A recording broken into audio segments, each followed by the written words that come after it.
Welcome to the Pesky Report, episode 505. We're brought to you by Beyond the Monster. My name is Jake. It is the minor league show, and it is just me and Hunter this week. Derek, hopefully, will be back joining us next week.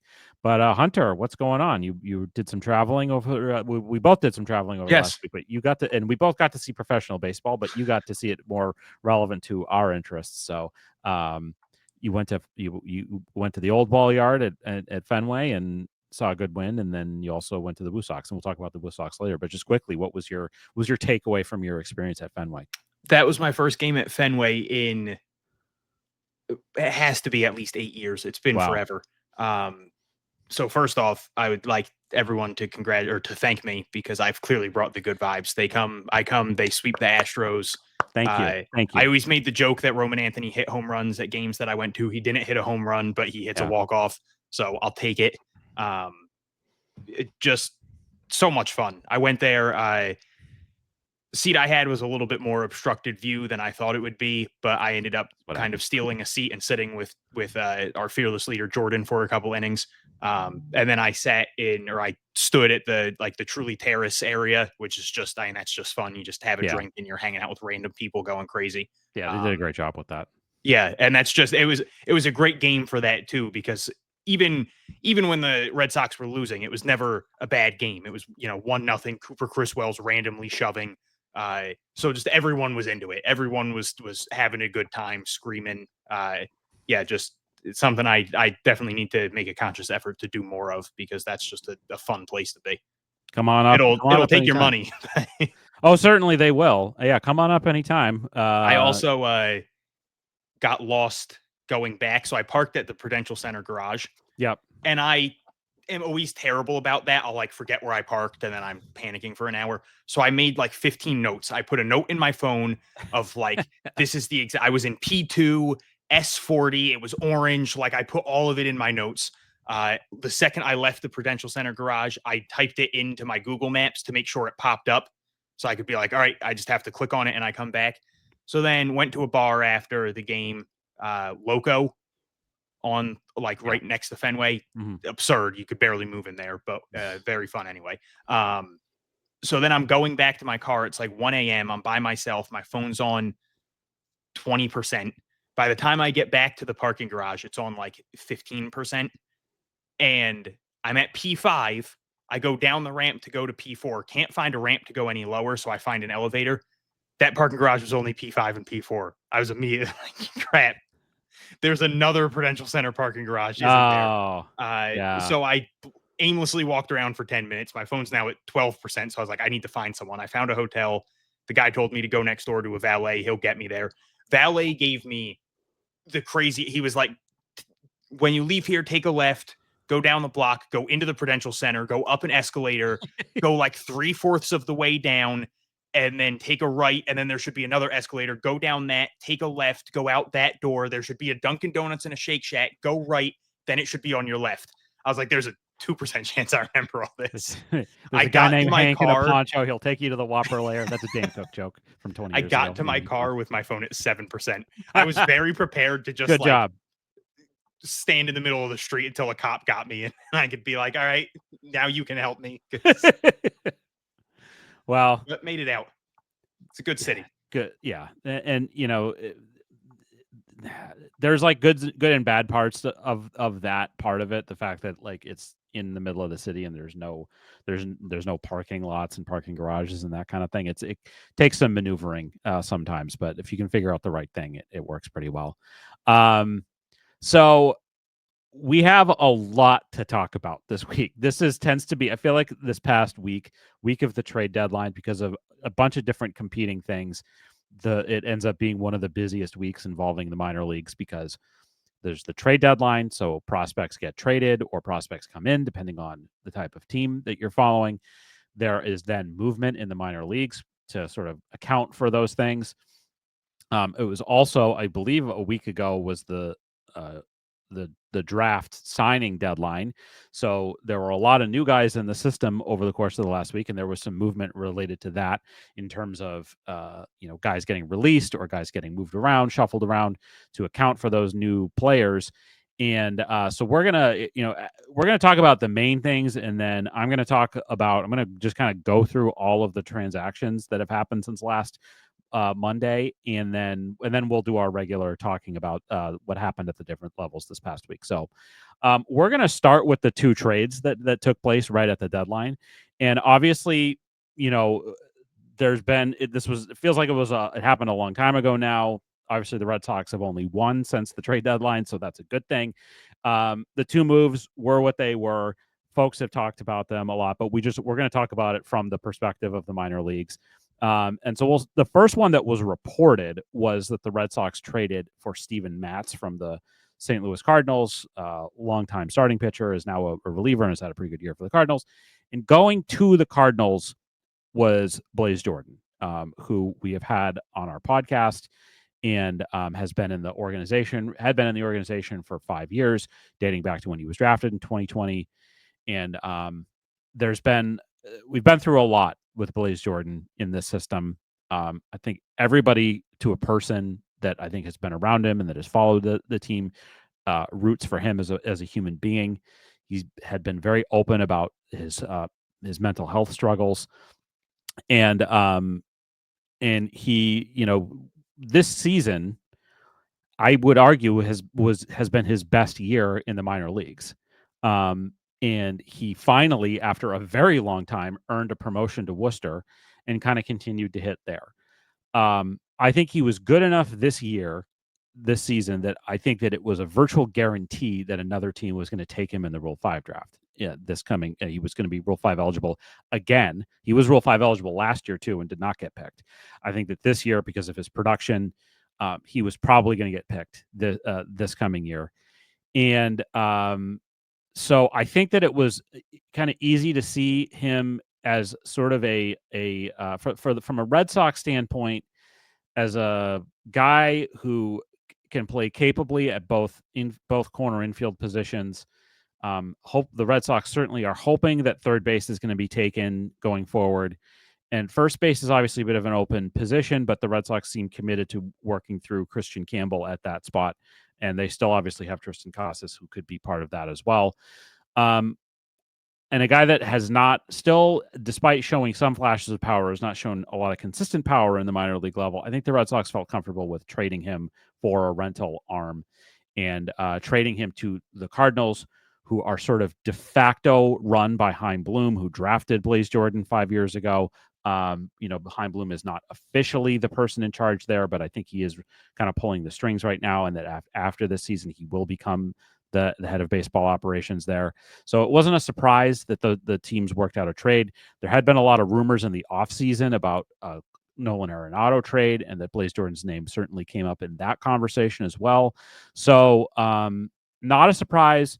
But again, we watch the minor leagues. We watch these guys a lot, and it's not easy to watch a guy that you sort of also know and talk to. I know, Hunter, you've certainly talked to Blaze Jordan quite a bit, and we had him on the show over the winter, and he was a great guest. So tough to see him go, but hopefully for Blaze Jordan, it's for the best for his career. Yeah, the basically the sentiments I had on Twitter was, it sucks to see him go. Great guy. I truly believe that he will be a good Major League Baseball player. But it was pretty clear that the Red Sox didn't see him as part of their future. He basically had to force his way to AAA. Like, there are many arguments to be made that he should have been there before that, and it kind of just wasn't happening until he would, like, I mean, he had like 2 years of service time in AA, and it didn't happen until he basically became the best hitter alive in AA, and he had just an absurd month, and was putting up ridiculous numbers at the level, and he was continuing to play really well in AAA. He had a 298 average, I think, at the level. He was showing power. He was playing good defense. He was driving in runs. But it's just like they obviously Abraham Toro, Romy Gonzalez were in the majors. Then they have Christian Campbell learning the position. Nathan Hickey was still getting the odd game at first. Obviously, it's become more prevalent now, but apparently there had been talks of Yustinson Garcia picking up a first base glove for a while. It just, and then the fact that they were talking about trading for a first baseman, it just felt very much like he was not part of their plans. Um, I think they got a very good reliever for him in Steven Matz. That's a very good player. We got to see him pitch on Sunday, I believe. No, on Saturday, and he looked fantastic. And yeah, it's one of those things where it goes back to them not viewing him as a piece. They probably weren't protecting him in the Rule 5 then if they didn't view him as something important enough for the team.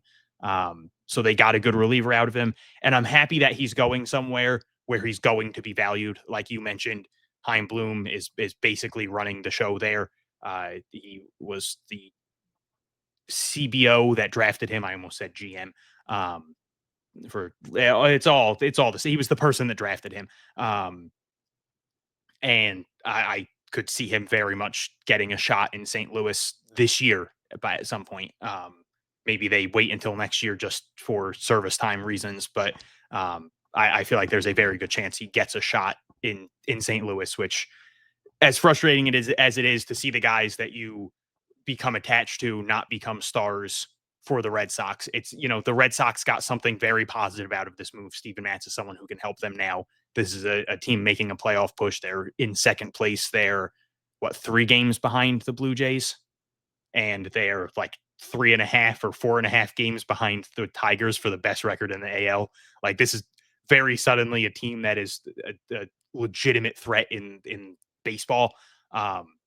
And they did moves to make them better now. It makes sense. And it was not the only move, but it was the move that I feel like got the lesser amount of backlash from it. Yeah.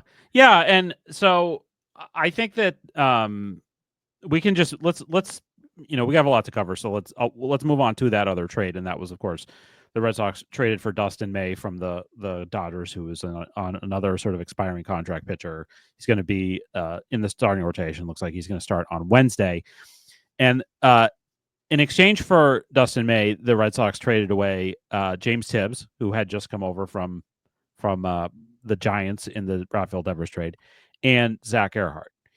So 2 outfielders, mostly outfielders. Tibbs had played a little bit of first base, but not much with the Sea Dogs for Dustin May.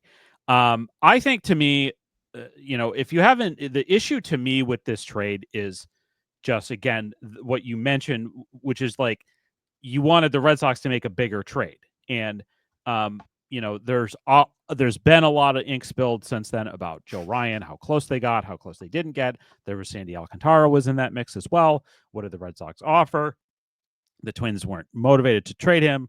Is it something they could revisit in the offseason? Whatever. Well, there's going to be a time and place to talk about all that. I think that the trade for Dustin May was fine in terms of what the Red Sox gave up. I don't think that they. I think that it's 2 guys that I feel like the Red Sox, just because of the outfield situation that the Red Sox have, they just did not view either of those guys as being part of their long-term plans.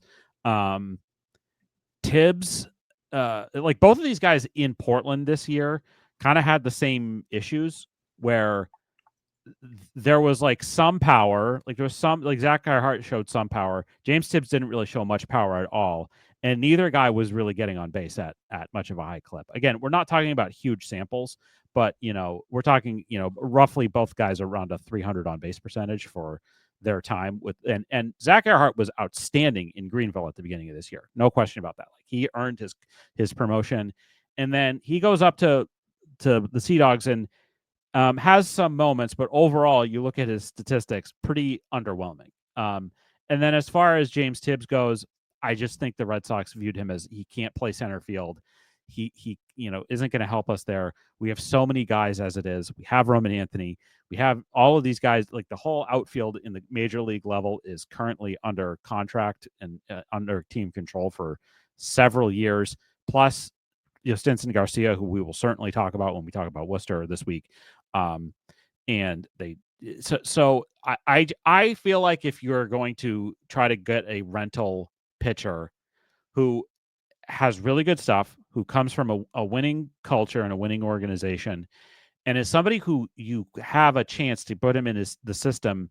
And I really wouldn't mind keeping Dustin May around as long as he doesn't completely barf all over himself. And I would say that again, like if Dustin May lives up to what you want him to be, and the Red Sox make the postseason, and he ends up pitching like in the postseason for the Red Sox, then I think that the trade's a win, because I just don't think that James Tibbs or Zach Earhart figured in. Ultimately, the Red Sox, I think, figured this out with Tibbs pretty quickly, which is that we don't think he's going to, factor into our future. And I think that Earhart, um, what I guess the question is, would you have rather given up like those two guys, or would you have rather given up like a pitcher at a different level or that kind of thing? Or would you have rather given up somebody that was kind of like, because obviously Tibbs is like effectively was like a top 10 prospect, like right around 10th or so. And then Earhart, much lower. I'm not sure where we had him at Beyond the Monster, or where Sox prospects had him, but I think that I think it was a fair trade for a rental, and if it works out and he helps the Red Sox make it to the playoffs and he pitches in the playoffs, then I don't know how you can kind of quibble with the trade too much.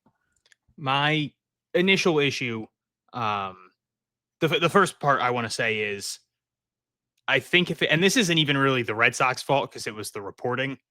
If there wasn't the fact that like MLB on Fox told the world that the Red Sox got Joe Ryan, they literally tweeted out that the Red Sox got Yeah, Joe Ryan, and then what a Yahoo Sports did massive it too. screw up, right? And then it got picked up, it got aggregated. Like Yeah, I was fun story. So like I was when the trade deadline was happening, like I was the reason why I missed the show last week was because I was at the National Sports Collectors Convention in Chicago, and the trade deadline is happening, and we're an hour behind.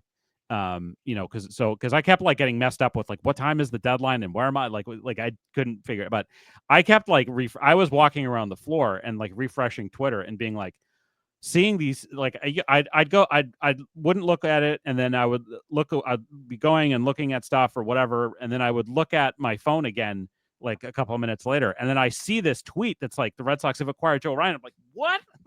Like it just was and then it got deleted and stuff like that. It was just, the whole thing was crap. Like it someone is should get objectively funny that John. hopefully. Sorry, Go go ahead. ahead. No, I was just say somebody. I was like, kind of genuinely hope somebody got fired over that. Oh, I mean that was so irresponsible, but it is genuinely kind of funny that John Morosi is the one that had the whole issue where he said that Shohei Ohtani was on a plane to Toronto and everything, uh, and then he ended up being very wrong about that, and then he's implicated in this technically because he is the one that they were aggregating. Now, what he said was true, where he just said that the Red Sox are making a last ditch effort at Joe Ryan. But it's just funny that then MLB on Fox used his tweet as a look, the Red Sox got him. But if it wasn't for that, I feel like the Dustin May news would have been better to a lot of fans. Like, I still don't think fans would have been like, we got him, Dustin May, World Series. But like that, it was very quickly a this sucks response by Red Sox fans. And I feel like a lot of that had to do with the fact that they were just told they got Joe Ryan. And instead it's, hey, here's a piece of cake, and then you give them the cake and it's a turd. Like it was just it's unfair to a lot of different people. I do have a Joe Ryan take, which I feel like is controversial. Because obviously he's someone who could very much help the team win the World Series now. I think in the long run, it's going to be very good that the Red Sox did not trade for Joe Ryan at the deadline, because I think they'll be able to get him in the offseason for a lot less. And according to the reports, the like turned down trade offer was Stinson Garcia, Peyton Tolley, who was the other one? Franklin Arias and others, it said. Like, that's an absurd package. Yeah. And Stinson Garcia since then has a homer in every single game since the trade deadline. The big one to me is Peyton Tolley. I think even a year from now, it would already hurt to see him on a different team. Like, we'll talk about him in a bit, but like there's a very real chance he's in the majors this year. And I think when you get to the offseason, you will be able to trade for Joe Ryan without giving up Peyton Tolley. Yeah. And I think that that's going to make a massive difference. It will hurt the team at the moment, which is why I think it'll be controversial. People will be like, oh, you're playing for the future instead of trying to win the World Series now. But that was my one prospect where it was like, I don't like to have a true untouchable, but I really had zero interest in trading Peyton Tolley. Yeah, and I want to hear your thoughts about Tibbs and Earhart, but like I will just say that I think that the Twins, um, I think they did what a lot of teams that have a player like that do at the deadline, and maybe we don't always hear about it so much. Where it's like they kind of quietly make a guy available. Like I think this is what happened with Crochet at last year's deadline, where like the White Sox just sort of started to solicit offers for him, and I know that there was like the White Sox were asking, from what I remember, they were asking for like Anthony, Meyer, Raffaello, like they were asking for all of these guys for Crochet, and whatever the Red Sox offer was not that. And then obviously, like the Red Sox end up making the trade in the winter, and you can certainly trace it back to the conversations that they must have had in the at the trade deadline, and you could see that happening again with this, where again the Twins, I think, were putting it out there and they wanted to see what was being offered. And if you read what Rob Bradford said, they basically never told the Red Sox what it would actually take to get him. So that tells me that they were just fishing to see what they could get. And then when you trade a guy like Ryan, who's going to have 2 years of service after this year, if you're going to trade him, trading him in the offseason is the right time to do it, because not every team is looking to trade prospects for a starting pitcher like Joe Ryan at the trade deadline, but presumably you should get 29 other teams in theory involved in the offseason. But there's going to be that sort of 28. If the Rockies trade for Joe Ryan, I'll eat a hat. That's not happening. But yeah, you know what I mean though. Like, and I think that you look at the offseason, you can create more of a bidding war, but at the same time, you lose a little bit because instead of the sort of 2.5 years of service, it's just going to be 2. So I think that like it kind of start with a clean slate, but I agree. I don't think that this offseason it should take that kind of a package to get Joe Ryan, especially like I feel like the Twins absolutely will trade him. I mean, you look at what just happened there. And like, if you're Joe Ryan, like, why the hell would you sign an extension? Like, why would you stay there after that? After how they just treated Carlos Correa, like after how they just treated Louis Varland. Did you hear about that?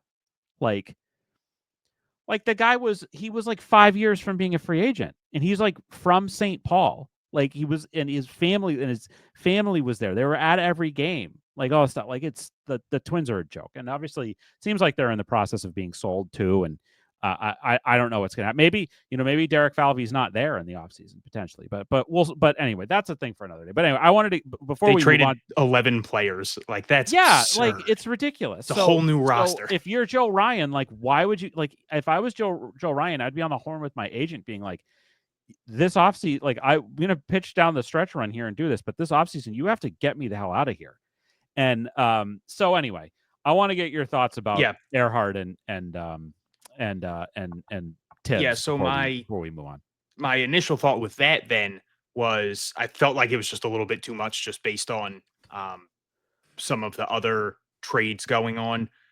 But one thing that a couple of the people in the organization said to me was one, kind of like what you echoed, just they're trading from a spot of a billion people, and those are 2 guys that they viewed lower than a lot of the other people. Like they already obviously have 700 outfielders in the majors, and then they have Yastinson Garcia, and they have people like Miguel Blaze who moved up, and they have people in the lower level, Yulferi Rodriguez, who has been turning it on. They have so many, Nelly Taylor, they have so many options. And they just do. And then the big one was, which is something I feel like I never really think about, but it's just obvious. It's just a very obvious statement. Other teams view your prospects different than you view your prospects.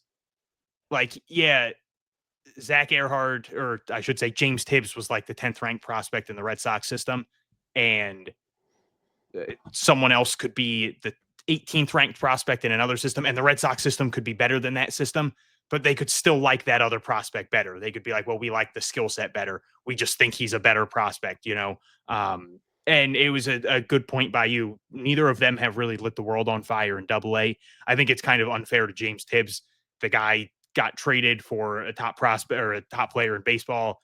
So he's going to a new organization, probably having to learn a whole bunch of new things. They have him pick up first base again, which he hadn't done since college. I know that that's not that long ago, but and then they're also like, hey, by the way, you're getting promoted. You're going to go play at Double A where you were when you were playing in High A all year. But like it was not. He was not putting up the best numbers in the world. He was struggling. Zach Earhart, like you said, had moments. And I think given time, they both would have ended up figuring it out. But yeah, that's such a ridiculously, even after trading both of them, that is still the most stacked position in the Red Sox system. They still have too many outfielders where they're going to have to figure out what to do with some of them. Um, I'm very much on the starting to fall into the path of, I think Justin Gonzalez is the best of all of them, and he's still in Single A. So um, Yeah, what I was going to say was that the other guys that you mentioned, like Miguel Blaze and Joffrey Rodriguez and Nelly Taylor and Justin Gonzalez, like you just mentioned too, those guys all have much higher ceilings. Even I would say Miguel Blaze has a higher ceiling, even though he's been, like kind of disappointing over the course of the last couple of years. He still has a much higher ceiling than Zach Earhart or James Tibbs does. Like Miguel Blaze is at his best is a dynamo. Like he is a super athletic, great fielder, could play center field, power, like kind of does all of that stuff. Those other guys, Earhart, Tibbs, just not as much of a ceiling, and so that's why I was okay with trading those guys for a rental. And again, I would have rather traded those two guys for that rental situation than say trade one of Juan Valera or Brandon Clark. yeah, Or like even like Yoiker Fajardo or Jose Bayo or something. Like I wouldn't have wanted to trade one of those guys. Just and it is interesting just because again, the Red Sox drafted so much pitching now these last 2 years. And, they didn't draft a lot of hitters, and they, did sign a few undrafted free agent hitters, but you look at who went out in these trades, it was 3 more hitters. So yeah. it's just they're still hoarding the pitching, which is not the worst thing in the world. But to your point of like the higher ceiling, I do think that's what they should be looking for right now is those home runs, because they already have Jaron Duran, who's got 2 years left. They have Wilyer Abreu, who's got 3 or 4 years left. And then they have like Cedar Rafaela, who's signed to a 7-year deal. They have Roman Anthony, who's 21. Like they have answers in the outfield for the immediate and even kind of like midterm future. I mean, obviously, you're hoping that Rafaela and Anthony, particularly, are here for the rest of their careers for a very long time. And then you even have like Easton Garcia waiting. So you're not looking for, oh, this guy could be a good major leaguer, because you already have a bunch of them who are good to great already. You're looking for those guys who can stand out and be special, because that's the only way you're really going to break into the majors on this roster in the outfield right now, barring injury, trade, something like that. So yeah, my initial reaction was that feels like a lot. And I think it kind of stemmed into the not getting Joe Ryan, and I was just in a bit of a mood. Um, Yeah, but understandable. it really wasn't the worst trade in the world. You're getting another arm, which you desperately need.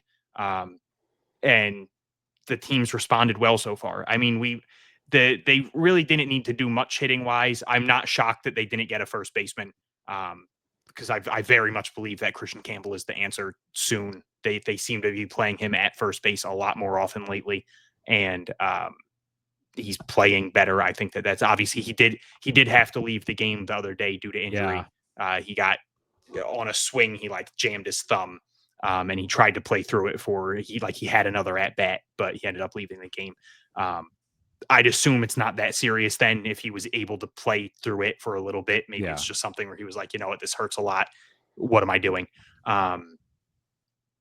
But I very much feel like that's going to be the answer sooner rather than later.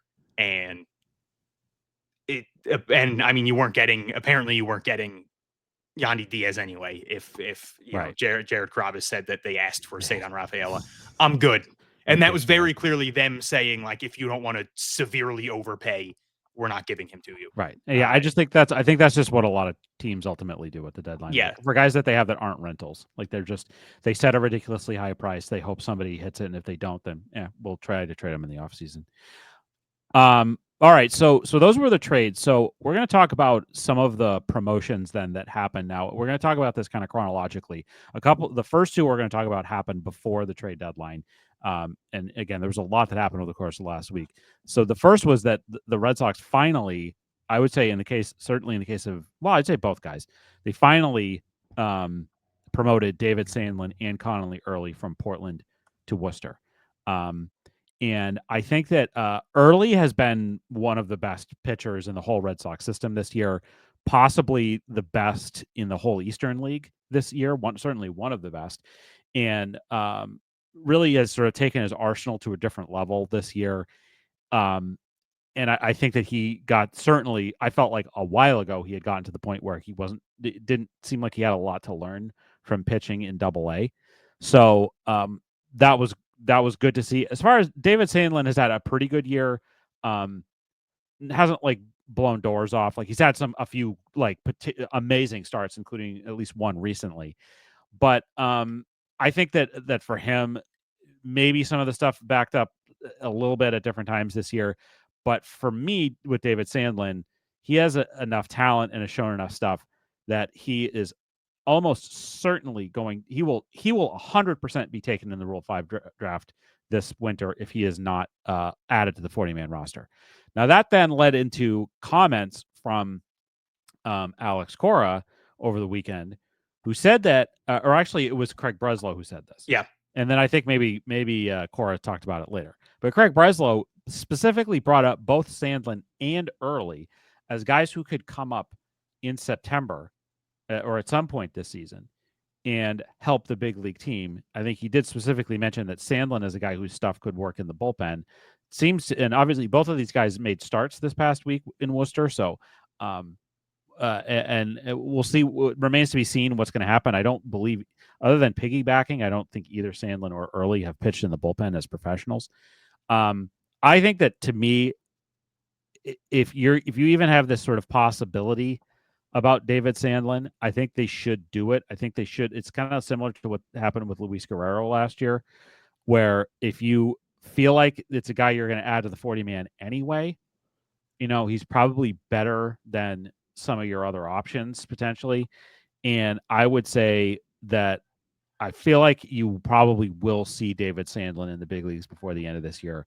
Early, I don't know, but certainly his performance could indicate that he does deserve that opportunity. So, yeah, it's. I think both of these guys deserve it, and when we talk about Worcester. We'll talk about both of their performances. They were kind of, there was sort of good and bad about both of their performances this past week. But I'll let you chime in on those guys. Sandlin also had a funny response.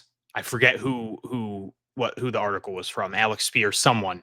I feel bad. But basically, he said that he got called into the office, and Chad Epperson told him that that they were being traded, and he said, "Don't do it." Like I've gone through this before, but he told them they were being traded to Worcester, and apparently it was just one of those things where.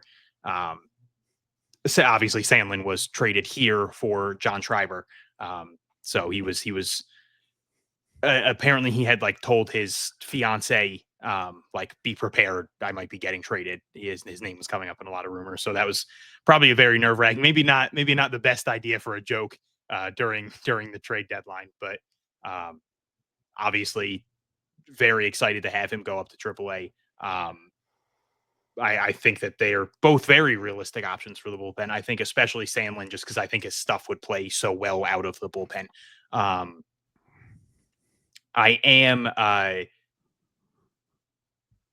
am interested to see if either of them get bullpen time in AAA soon. I know it's something we'll talk about him later, but with Peyton Tolley, where like it has been noted that the pitch count has been going down, and that kind of feels like it could just be this is about to be the most innings he's ever pitched, but it could also be you're a bullpen option, and we want to start getting you closer to a bullpen role.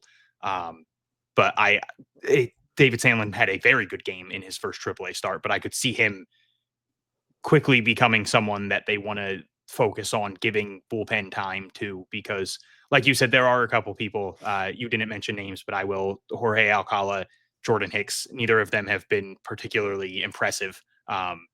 And when you get into September, you might not want to be giving innings to guys who are struggling to get through a scoreless outing ever. So it might be a chance to give him a look. And like you said, he's got to be 40 man anyway. At this point, there is a 0.0001% chance he doesn't get 40 man. Like, I think he would have to just be absolutely disastrous the rest of the year and have like a off-field problem come up, because he's been very good for most of the season. He struggled a little bit at the start of the year, but basically since he turned it on, he's turned it on. The stuff is nasty, and he's had some very massive highs this year. You know, he was part of a no-hitter. He threw a complete game shutout. Like, he's done a lot of very good things this year. So I think that he is a very obvious 40-man guy, which is also why I think he is the better option than Early, because he is going to need to be 40-man this year, where Early still has another year. Yeah. That thing about whether or not we see them in the bullpen is that will be definitely telltale of what we're gonna of what their plans are for them going forward.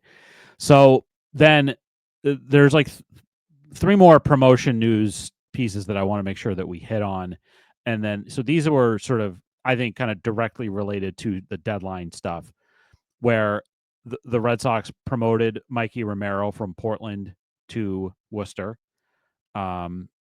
And not that they play the same position necessarily, but in his place, and in part, because of the moves of James Tibbs and Zach Earhart to the Dodgers, Miguel Blaze was promoted to Portland from Greenville. Now, we've talked about Blaze a bit recently, where he's had a better year this year than last year, but not so much that it felt like he was banging on the door to get promoted to Portland. We talked to Liam Carroll about this, the manager for Greenville, when we had him on, and he talked about consistency and the fact that Blaze would have really good stretches, but then would have really bad stretches and couldn't kind of put it together. I think obviously the Red Sox as an organization decided that it was the right time to have him go up there. There's also, again, there's other things that we'll get into in a couple of minutes here about guys that were signed from the draft that are now in Greenville and also Salem. So that may have had something to do with it too. Just feeling like it was the right, like Blaze was the best candidate of a guy to move up. So, and he's already done some good stuff there in Portland. And then Mikey Romero, same thing, like just a guy that I think sort of based off of the statistics had more earned his promotion to Worcester, and maybe didn't have as much to learn in Portland anymore. And again, similarly, he's already gotten off to a good start there. And it's still something of a crowded situation. Like, it's interesting because they don't have Romero. Like, Romero doesn't play first base, so in terms of like that, it's not like he's going to go up and take those at bats necessarily. Like, again, it clears up more first base opportunity for Christian Campbell when he's fine, and Nathan Hickey. But we'll see Romero possibly play some. I don't know, and I forgot to check and see where he's played since he got there. But I feel like he probably will play some third base, and play second base on days when I think he played third of the game I went to. Yeah, so that makes sense. And Nick Sogard is obviously still there. He had a great week this past week too. So not a surprise either of those moves necessarily, and I think a good opportunity. It's just that thing that happens when there's trades and guys move out of the organization, other guys move up and have opportunities, and so should be a good opportunity for both guys. He has 16 innings at third and 17 at second since getting promoted to AAA, so he hasn't even played short yet. But Yeah. my neighbor has been using a weed whacker since 4 p.m. It is 7. Your yard's not that big. Like, I swear he's just out there holding it. He's just maybe even like close to my window. He's like, this is funny. It's ridiculous. Like, can that be heard? No, I think that's a good thing about these Shure microphones. We're not getting paid to say this. We both have these. They're pretty good at not picking up like ambient room noise.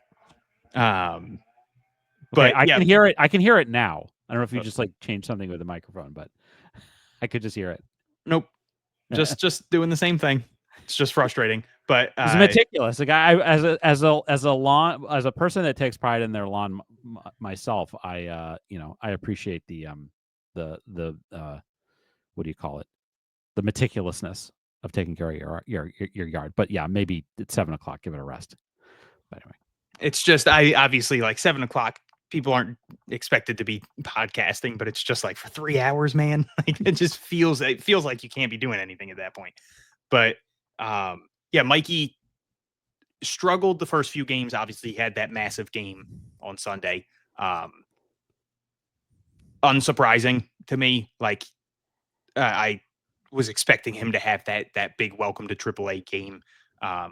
He just has such a pretty swing, and we've talked about it a lot this year. How AAA pitching seems to be a step down from AA pitching. So it felt like he was going to have some big games. He does have that like sneaky power, and I think he's going to get some hittable pitches there. Obviously, we've talked about it, but it's very much a give and take with AAA pitching, where they're better at locating, they're better at certain things, but they usually just don't have that nasty stuff, which is why they're usually like 30-something-year-old veterans stuck in AAA. I do think one of his homers was off Dave Robertson. Someone hit a homer off David Robertson. I don't remember if it was him or Stinson, but and then with Blaze, yeah, it's such a hot or cold season. Like it's hard to post his numbers and have people get like excited, like, oh yeah, he deserved this promotion. But again, like it all depends on when you watch him. Like if you watch him for a 5-game stretch, and that's the only time you ever watch him, you might come out of that thinking he is the best prospect of all time. And why the hell is this guy not in the majors already? And if you watch a different 5-game stretch, you might be thinking this guy's on the cusp of getting cut.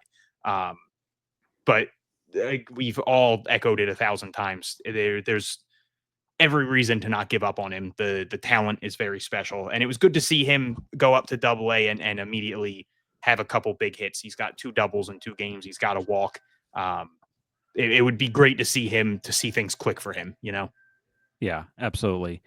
So we'll see what happens with Blaze in Portland. And then the last piece of transaction news was actually, it's not been official yet. It was reported by Andrew Parker of Beyond the Monster that the Red Sox are promoting Peyton Tolley from Portland to Worcester after just 6 appearances with the Sea Dogs.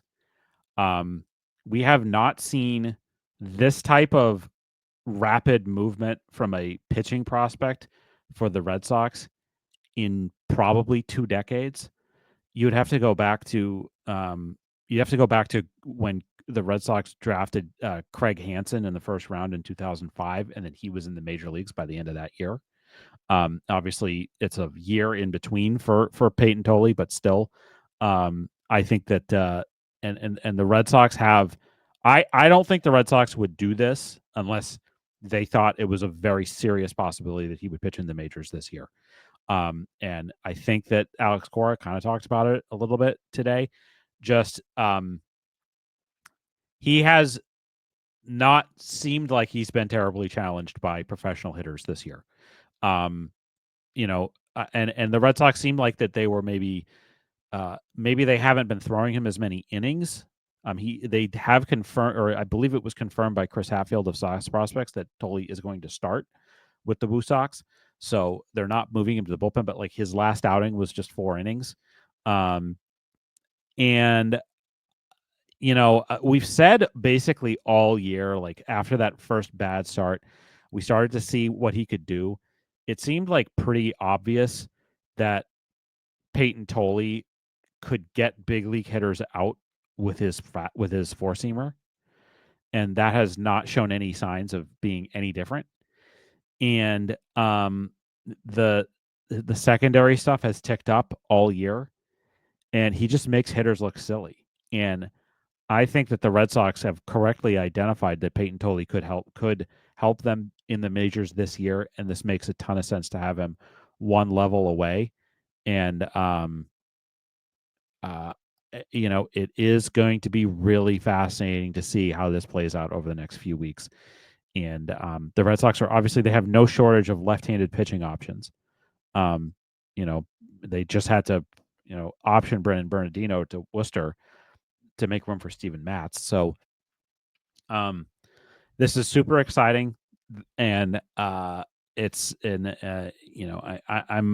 I think again this is a precursor to him being in the big leagues sooner rather than later.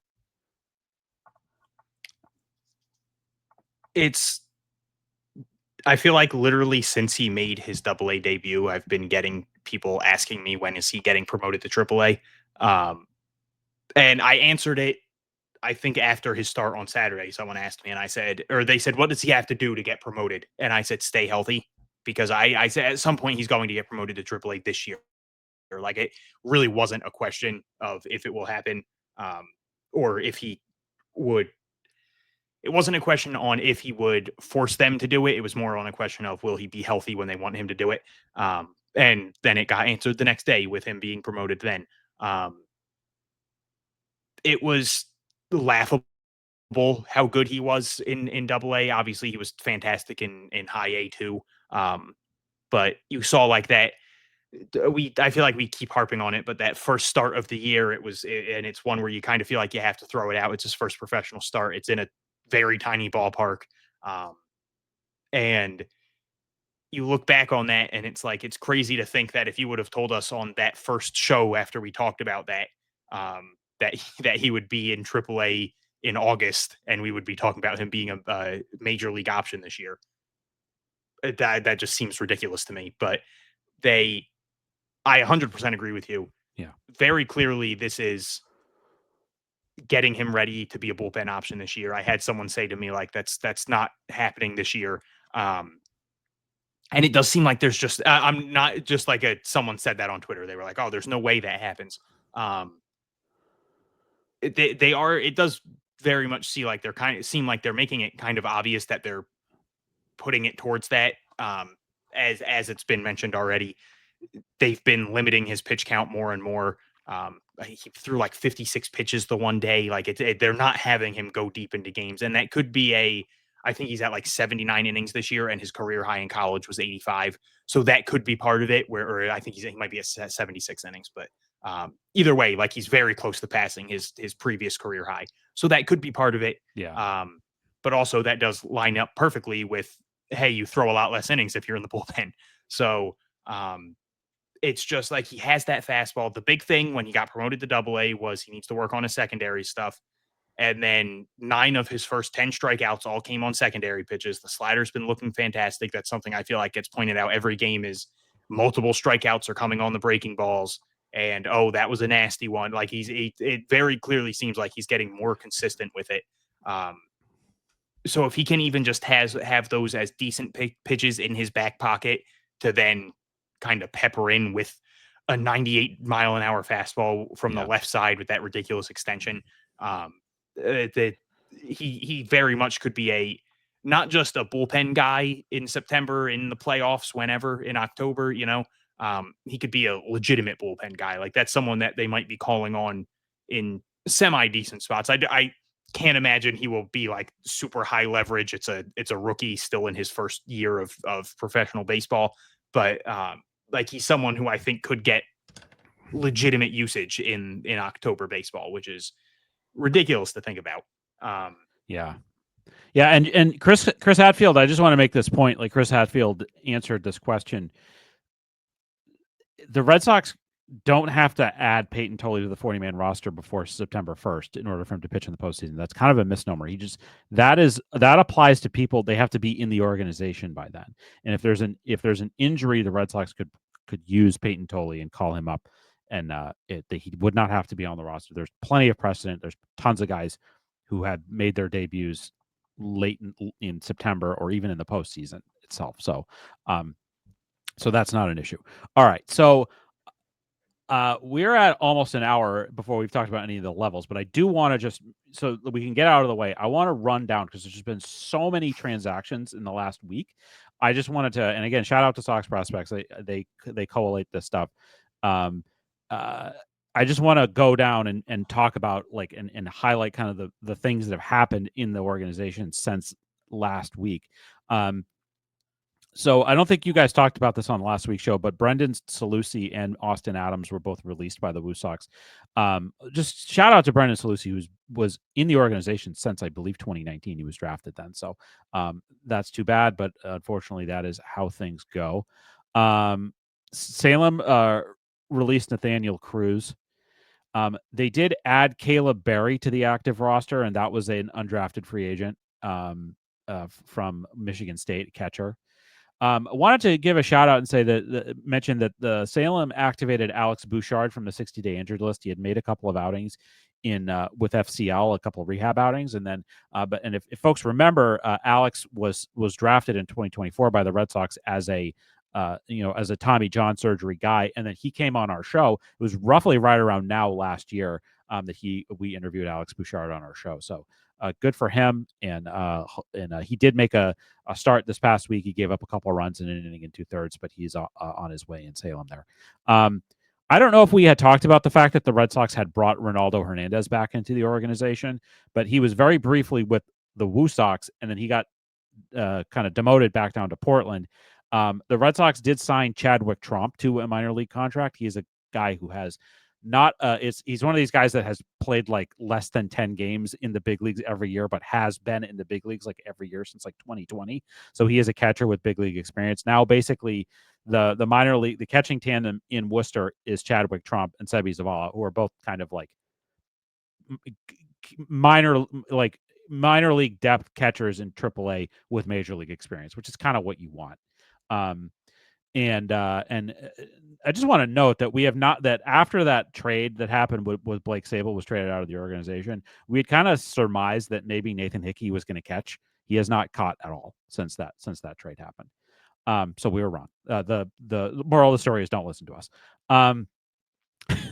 Or please listen to us.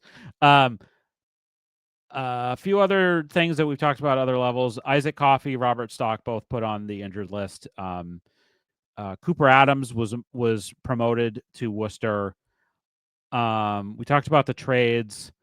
A couple guys were released from FCL. Yohander Linares was added to the Salem Red Sox from FCL. So he is an infielder. So we'll see him in some Salem games. Salem did release Yosander Asensio and Kareem Ayubi. Part of the reasoning for that was that they did add some guys from the draft class. And again, we saw some of these guys already have an impact. Salem added Mason White, Maximus Martin, Jack Winay, and Skylar King. I know in particular, Jack Winay definitely has already made a mark, and we'll talk about him. Ray DeSena and Gabriel Jackson were activated from the 7-day injured list in Portland, so that's good to see. We talked about Romero and Blaze. Nick Birdie started a rehab assignment. Cooper Adams was moved up to Portland from Worcester. I guess sorry, it happened the other way. Cooper Adams went back to Portland. And then Gabriel Jackson went back on the 7-day injured list. Jose Adames was released by the Woo Sox. And then as far as some other, these are just been reported moves. These haven't happened yet. We mentioned Tolley. John Hollabetz, who came over in the Quinn Priester trade and has pitched really well for Greenville this year, he was promoted to Portland as well. So he's going to kind of take the spots of like Early and Sandlin and Tolley and those guys. Henry Godbout, who was, I believe, what was the Red Sox 3rd round pick. He was taken between Phillips and and Ianson. It's been reported. I'm guessing this came from Sox Prospects because I looked this up and I didn't see this anywhere. So we'll credit Sox Prospects. He's going to be added to the Greenville roster this week. And it's also been reported, I believe, by Chris Hatfield that Devin Futrell was promoted to Greenville from Salem. So tons of action, tons of things. We wanted to make sure that we talked about, we just at least mentioned all of those things before we move on. So with that, and I guess we didn't talk before the show about what order we were going to talk about the teams in. Let's just start with Worcester because you were there. So Hunter went to the Woo Sox, had his first experience at Polar Park, which is, I think, I'm not. You've been to more ballparks than I have, minor league ballparks than I have, but I think it has to be at the top of the list of best minor league ballparks in the country. And I haven't been to a game there this year. I've been to a card show there this year, but I'm hoping to get to a game before the end of the year. Tell us about the Woo Sox. Tell us about your experience there this past week. Probably, or I shouldn't say probably, definitely jumps into the number one spot. That's a gorgeous ballpark, cool area. Seems like there's not like a bad spot to sit there. The food was good. I was very happy with that. That's always a big thing for me is what am I eating? And just cool to get to go out onto the field, see some warm-ups live. Obviously, a lot of friends of the show are there now, Mikey Romero, David Sandlin, and a fun game. Yastinson Garcia hits a home run. Things are happening while the game's going on. Like it's just such a fun time in the world of the Red Sox. And AAA is a big part of that, this is a team in the playoff hunt, but also a team that could still use some help. And there are a lot of guys at that level that could end up becoming legitimate pieces. And it was Connolly Early's debut. Got to see him struggled a little bit with his command, but a testament to him that he walks 5 people in 3 2/3 innings, doesn't give up a run. He is I'm sure that is not how he envisioned his debut going, but that is something he's done a couple times this year where he struggled with walks, struggled with command. It hasn't been like this big issue with him, but it was good to see him work his way out of it in his first AAA start. I feel like that's probably a very nerve-wracking thing. It's your first start at a new level, and I'd imagine that's something that you can tell almost from the first pitch is I don't have my best command today. So the fact that he was able to work around it, Mikey Romero made a couple really nice plays at third base, and the crowd there is phenomenal. Like when I was down on the field with Jordan, and it was like 40 minutes before game time, and it looked like there was like 100 people there. Like we were like, "What time is it?" Like the game starts at 4, right? And it was like 3:25. And we went up into the press box, and by the time the game started, my Lord, that place was full. Everybody was loud. They have a good time. So yeah, just a great experience. And I kind of like with what I mentioned about Fenway, I need to make a conscious effort to get there more often because a very fun experience.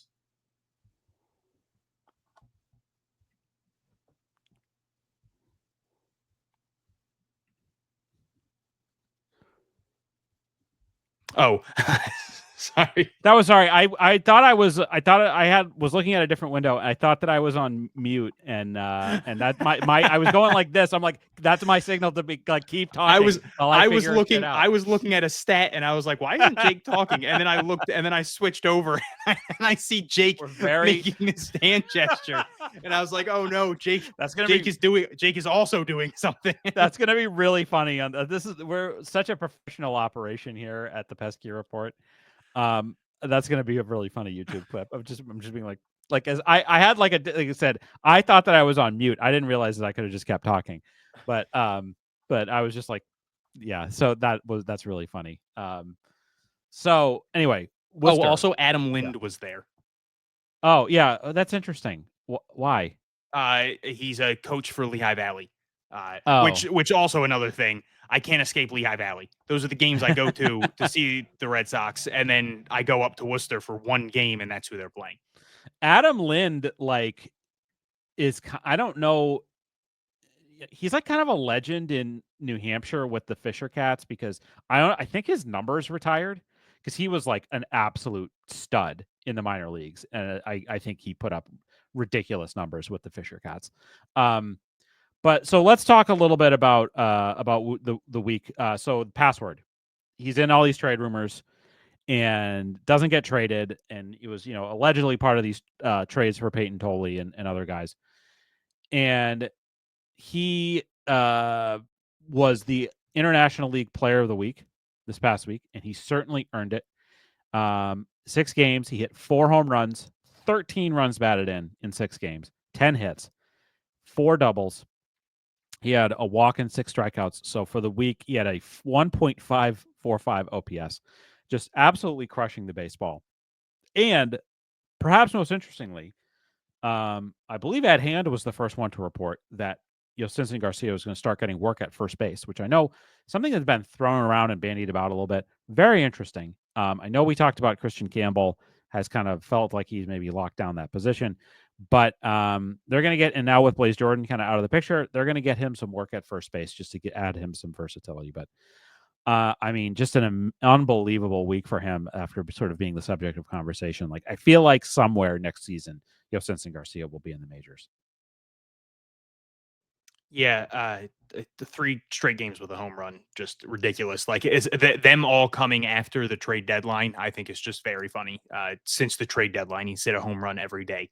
Um, very much kind of it feels like it's the talking point whenever he hits a home run is like the Twins, especially with him and Peyton Tolley doing what he's doing. Everyone just seems to kind of be joking about the Twins kind of bungling that because obviously we've talked about like they could be holding out. It's just kind of a seeing what you can get and then things open up in the offseason because there's going to be so many more teams. Exactly. But there's a very real chance they don't get a package as good as they would have gotten from the Red Sox right now. Mhm. That was just that could have been very positive for them. It's I'm kind of on the fence with him playing first base. I get that it opens up a spot for him and everything, but it's just he's such a good defender in the outfield. It feels like a waste of one of his better skills. It is a skill that maybe doesn't get talked about as much just because like he's slashing 305, 375, 587 Yeah. since getting promoted to AAA. So people talk about the bat, they talk about the power, they talk about the contact, they talk about the ability to get on base. And the defense kind of goes to the wayside there, but it is still very much a big positive in his game. Another big thing for me is in his last 4 games, he just has 2 strikeouts. That's swing and miss has been the big talking point with him. And obviously, it's a 4-game sample size, but it's just good to see him get into stretches where he's not striking out a lot Mhm. because that has been the big like the one thing that people point to when they want to kind of crap on him and say that there's a reason he's not Yeah. in the majors or that he's not that good of a prospect, whatever it is. That is like the one thing that they can point to with any credibility and say like, look, this is the issue. So it's good to see him get into those little stretches where he's not striking out a ton, and it's not like he only had 2 strikeouts in 4 games, but he also didn't do anything. Like, no, he Yeah. had 7 hits, 3 doubles, 3 homers in that stretch. Like he's pounding the ball.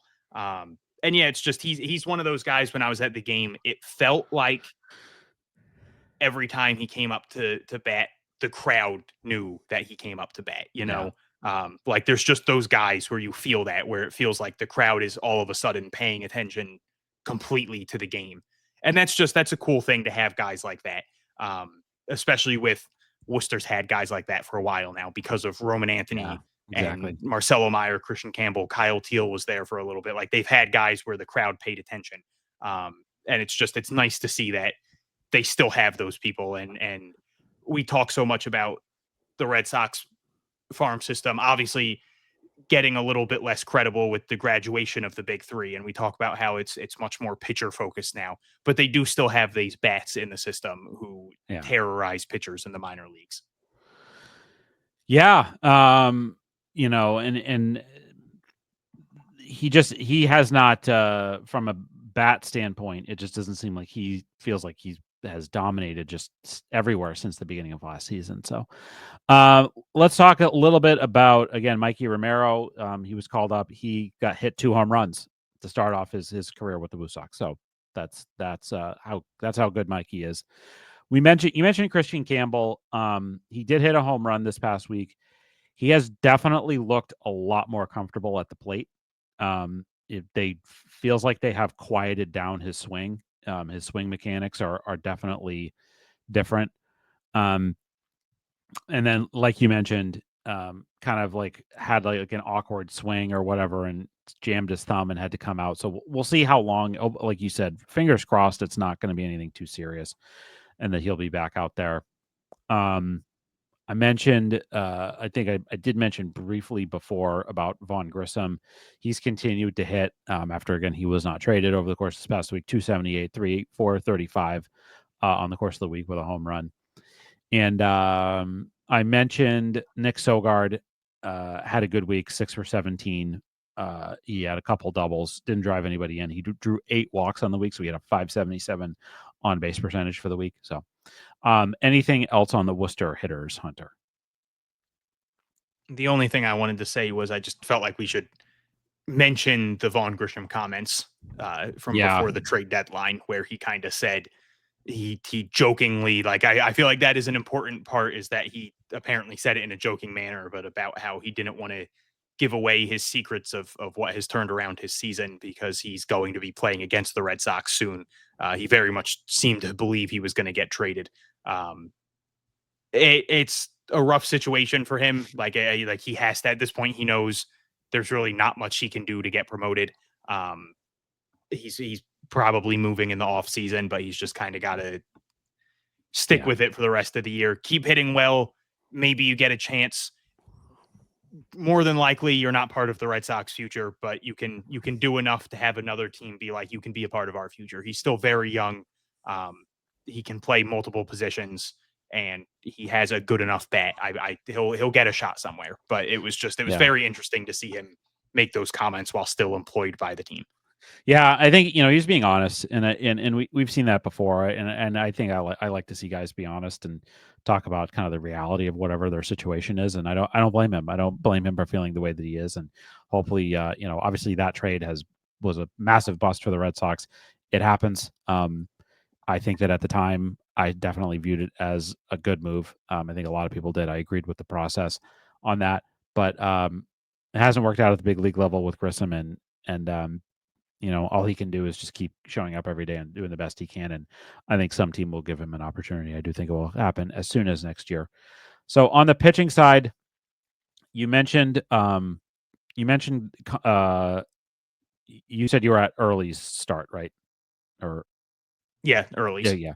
So interesting start. Sandlin was the day before. Sandlin had a good start, 5 innings, 4 hits, 1 earned run, 4 strikeouts, 1 walk. So a good first outing for him. Good start for Kyle Harrison. Again, he gave up 8 hits in 5 innings, but 5 strikeouts to 2 walks. He's continuing to kind of work on his stuff. It's interesting that we're not really hearing a lot about him being in the mix for a call up, even though he's on the 40 man. I think that they're clearly trying to work on, like, effectively they've overhauled his arsenal, and they're trying to get him to figure some stuff out there at that level. Richard Fitz was optioned back to Worcester and had a really good start, 6 innings, 5 strikeouts, 2 walks. We know what Richard Fitz can do. It's just a numbers game at the big league level. 3 shutout innings out of the 3 1/3 shutout innings out of the bullpen for Brian Mata this past week. Nick Birdie is back on technically it was on a rehab assignment. I believe that ended, and he was officially optioned back to Worcester. Same thing. Zach Kelly is back on a rehab assignment, 3 innings this week, and 3 strikeouts. And then last guy I just wanted to mention is a guy that I feel like we never really talk about him that much, and that's Wyatt Mills, who is just, like, quietly has been in the organization for, like, several years. 2 1/3 innings out of the bullpen this week with 6 strikeouts. He did give up 3 hits, but he didn't walk anybody. And that was actually I should say he started. That was a start that he made, but I feel like he is mostly pitched out of the bullpen. So, and like I said, this week we should see the AAA debut for Peyton Tolley. So, Hunter, any other notes on the Worcester pitchers from you? Just on Kyle Harrison. I don't think we're going to see him in the majors this year. I know there's people pushing for that to happen, but the Red Sox have a lot of major league options, especially with Dustin May now in the mix. Obviously, I mentioned I was at Fenway on Friday, and that was the Cooper Criswell start. He deserves to be the guy called up if they need someone again at some point. I know obviously there's the whole like you have to wait X amount of days and stuff, but if he is available, he should be the guy. That was a phenomenal start. Obviously, you can't expect that from him every time, but we saw it from him last year. He's a reliable guy who can usually get you a decent enough start, give you a chance to win. I feel like he's kind of in a bad spot. I forget who else I said this about. Where it's bad luck where the fans get mad at you and it's not really your fault. Nate Eaton was the other one I said, where like Nate Eaton got promoted and he deserved to get promoted, but at the time everyone thought it was going to be Roman Anthony. So then it was like, who the hell is Nate Eaton? Why is he getting promoted over Roman Anthony? And then the next time Nate Eaton gets promoted is when they trade Rafael Devers. So people are just mad and it's like, cool, we went from Devers to Nate Eaton. Like that's just bad luck. And it's the same thing with Cooper Criswell, where it's like this time it was the Red Sox didn't make any big moves at the trade deadline. Everyone thought they were getting Joe Ryan. Instead, they get Dustin May. And then it's like, oh, and by the way, we're also calling up Cooper Criswell, and he's going to make a start at Fenway for the first post-trade deadline start. Like, and people were furious. And he goes out there and shoves. And then people love him for a little bit. He'll get sent down. And then next time he comes up, people will probably be like, oh, great, Cooper Criswell's up again. But I'd rather them continue to work on things with Kyle Harrison. They have options. They have Cooper Criswell. They have Richard Fitz.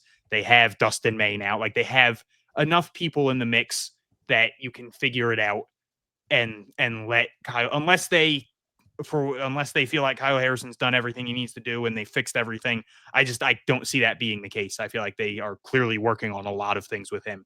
And he still has a lot of team control left. I'd rather them have everything be 100% ready and have him be part of the rotation in 2026. But Cooper Criswell 100% shoved on Friday and deserves to be the option again next time if he's available. Yeah, and I think that I think that the Red Sox have depth in AAA that can help in the majors, which is a good thing. I know that like we looking at like the rotation now, Crochet, Bayo, Giolito, Bueller, and May. And I think that if something happened to one of those guys, you look at how good Cooper Criswell was last time out and how good Richard Fitz pitched this past week in Worcester. They don't need Kyle Harrison to come up and pitch. I just don't see that. Like it would have to be kind of an extreme situation for that to happen.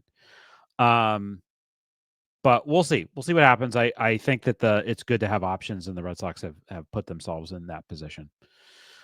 All right, so let's head on up to Portland. From there, let's start with the hitters. Guy that I don't feel like we talk about enough, and that's Max Ferguson. Max Ferguson was the Eastern League Player of the Week. He hit 438, 571 with 1,000 OPS and 2 home runs this past week. This is a guy that I think when we think about Max Ferguson, we think about his speed and his versatility, that he can play both the outfield and the infield.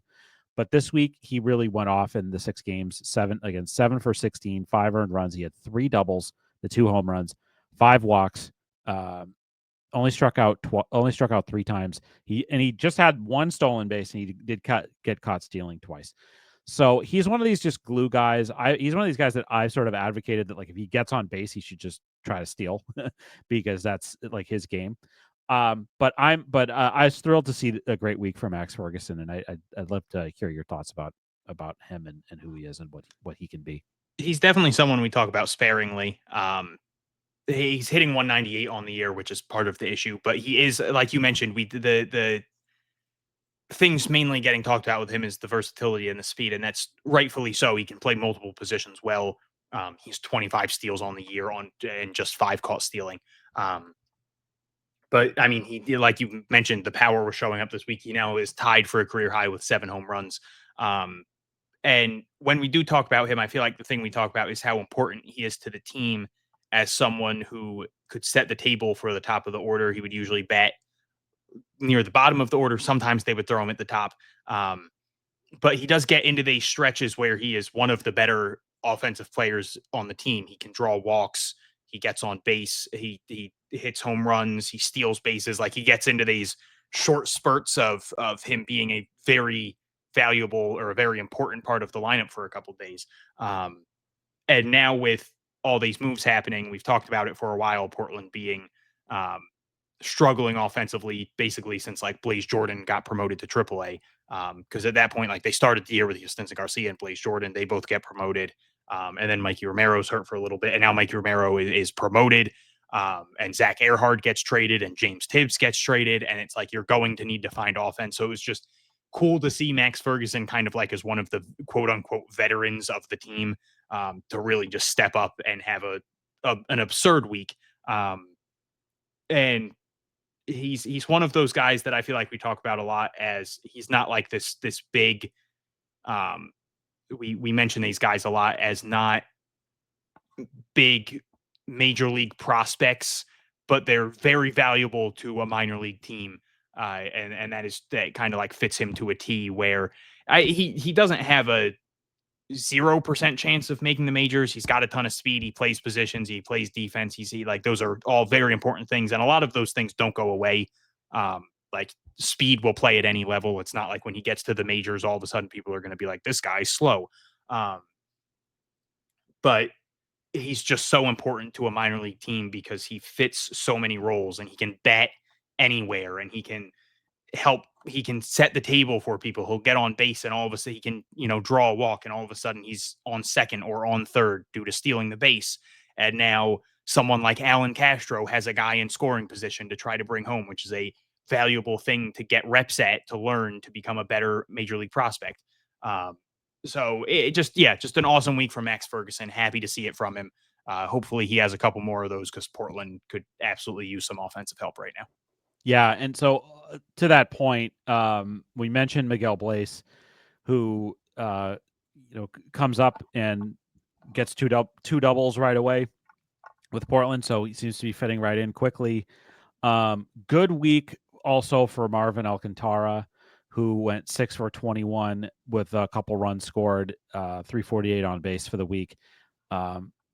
And other than that, again, like we talked about it, a little bit of a quiet week. We mentioned Juan Chacon came back off of the development list. He went 2 for 4. Again, I think the outfield reps in that were going to Earhart and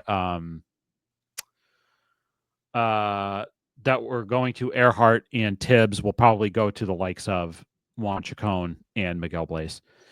So any other thoughts on the hitters this past week in Portland? No. All right, so let's move on to the pitchers. There's a bit to talk about. Again, Tolley did make his last AAA or AA start. We didn't know it was going to be his last AA start, but he went 4 innings, 1 hit, 1 earned run, 6 strikeouts, and 2 walks. What was I think when Tolley was pitching, they were wearing the candlepin uniforms. Yeah, they were because they kept making comments about turkeys for strikeouts. Do they have candlepin bowling in Pennsylvania? I don't think they do. Know what it is? I don't know if they have it here, but I know what it is. Okay, because it is very much a New England thing, and it's very much a Maine thing. One of my standard for if a candlepin bowling alley is good is that I need to know that it has been smoked in. If it has not been smoked in, I don't want to go. No thanks. Like that's my standard for specifically candlepin bowling alley. If it's newer, if it was built in the last 20 years, if it hasn't been smoked in, nope, it's out of the picture. It's got to. All right, so I have a question now that you reminded me of that I meant to bring up weeks ago, and it was when they were the main bean suppahs. Mm-hmm. And you Yeah. said like a non-New England mind can't comprehend this meal. Yeah. Is it just beans and hot dogs? I can't tell what those things are because they're so pink. And I was So like, that's not a hot yes, dog.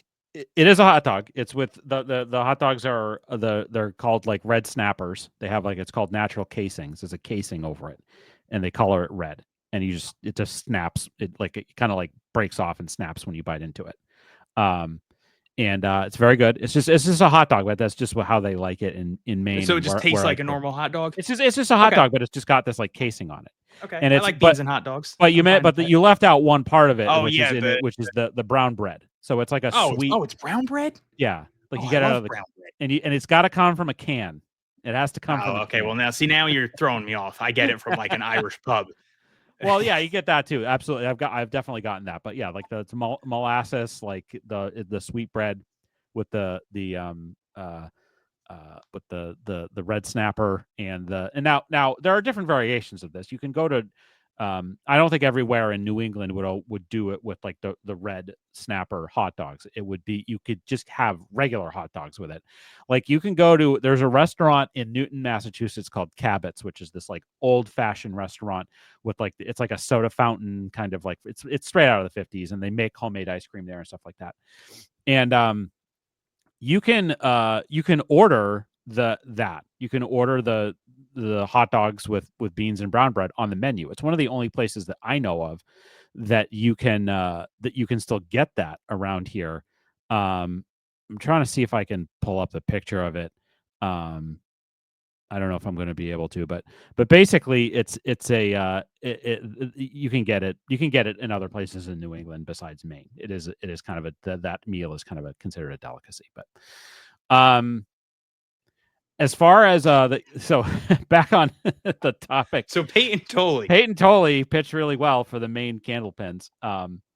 And then I wanted to mention two other pitchers. Dalton Rogers had a great start. Just we haven't talked about him enough this year. 6 innings, 4 hits, no earned runs, 2 walks, 7 strikeouts. Just a really a solid appearance for him. A guy that's just I think is having a pretty good season.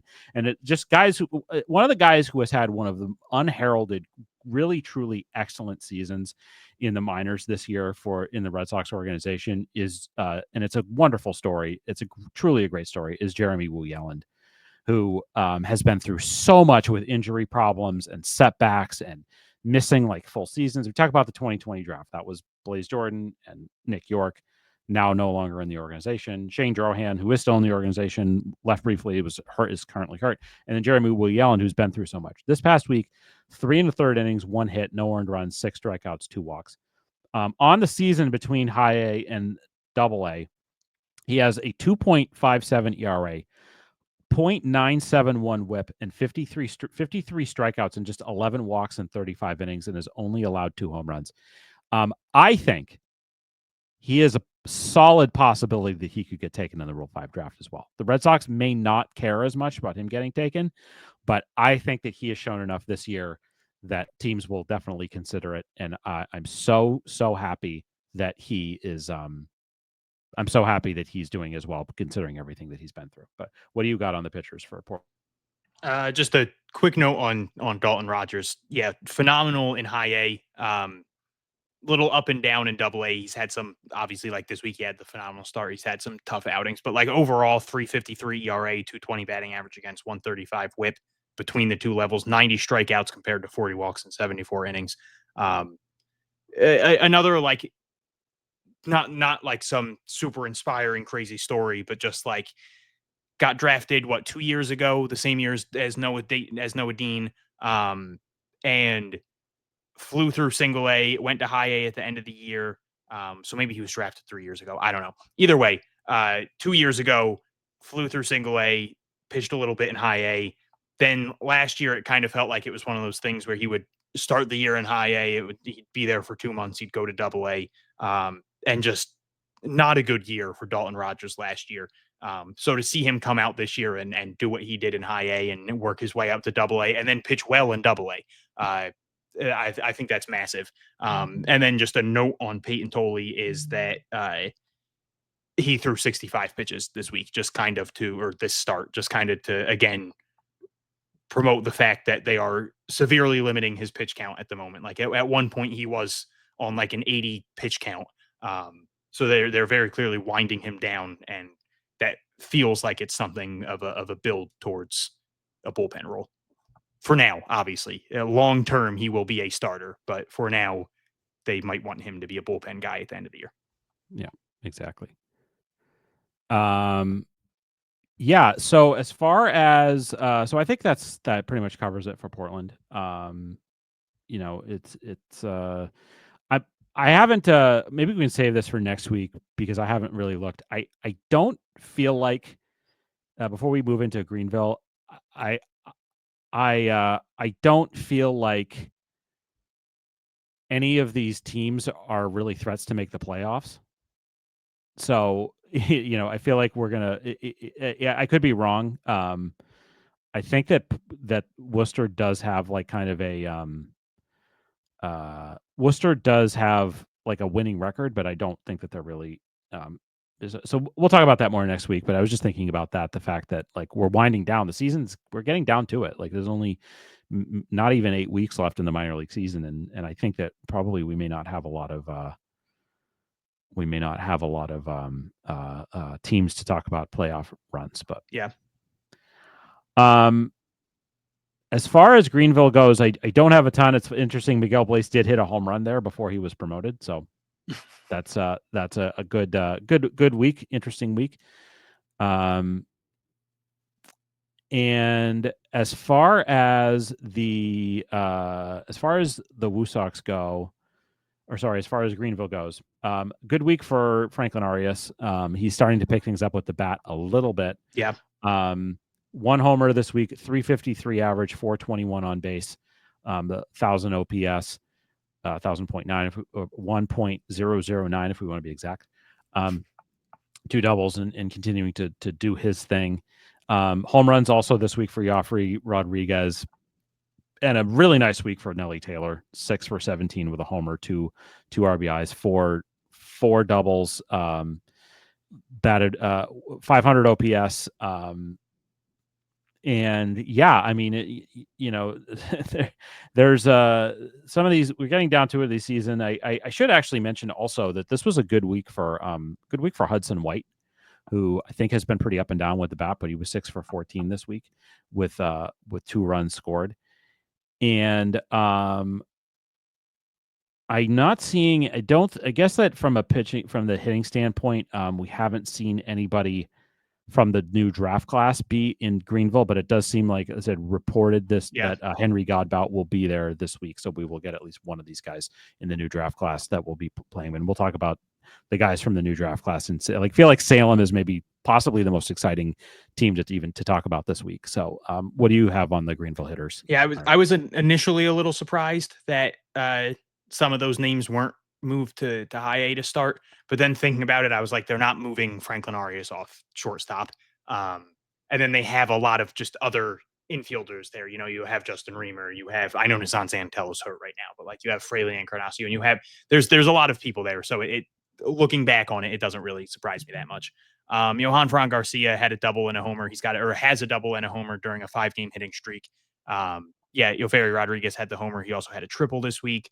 Like you said, Nelly Taylor had a big week. Franklin Arias had a big week. It's Greenville's another team who has been hot and cold offensively this year, kind of in the same vein of Portland, where there are weeks where they just look completely lost out there. So it's good to see them being more consistent over the last few weeks. And I think a lot of that has to do with Yoferi Rodriguez really picking it up and Johan Fran Garcia seeming to figure it out at the level. Yep. And we will see if there's more opportunity for guys to go from Salem to Greenville before the end of the year as well here. And I think that is definitely on the table for some of these guys. And we're going to talk about that in a minute. The pitching side goes, Blake Aida pitched into the 7th inning, which I feel like we don't really see that very often in his outing. 6 1/3 innings, 5 hits, 2 runs, 2 earned runs, one homer, 8 strikeouts, and 1 walk. And just continuing to kind of have a good year this year. Good start for Austin Ehrlicher. Only went 4 innings, but did have 5 strikeouts in those 4 innings. John Hollabet's made his last start in High A. Again, it's reported that he's going to be moving up to Salem, or sorry, he's going to be moving up to Portland. 5 1/3 innings. Did give up 7 hits and 4 runs, but did have 3 strikeouts. Kind of limited the damage a little bit there. Good weeks out of the bullpen for Manuel Medina, Eric Rivera, Luis Cohen.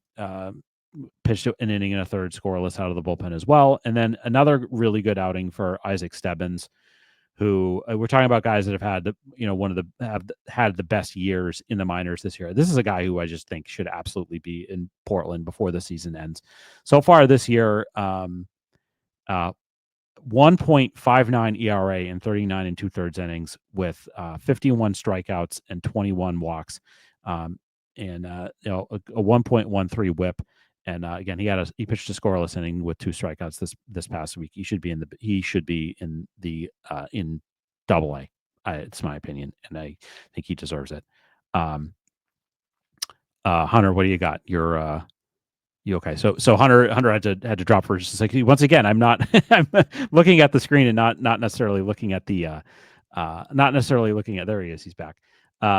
The same thing happened again where I was like, I didn't know why you weren't talking, and then he was like, oh, and you had actually told me you weren't here, and we run such a professional operation here. It's incredible. But what do you got on the pitching side for Greenville? Okay, so you mentioned Blake Aida. Did you mention Shea Sprague? I did not. I talked about Blake Aida, John Hollabet. So I briefly mentioned a few other guys, and I mentioned Isaac Stebbins, but that was it. Okay.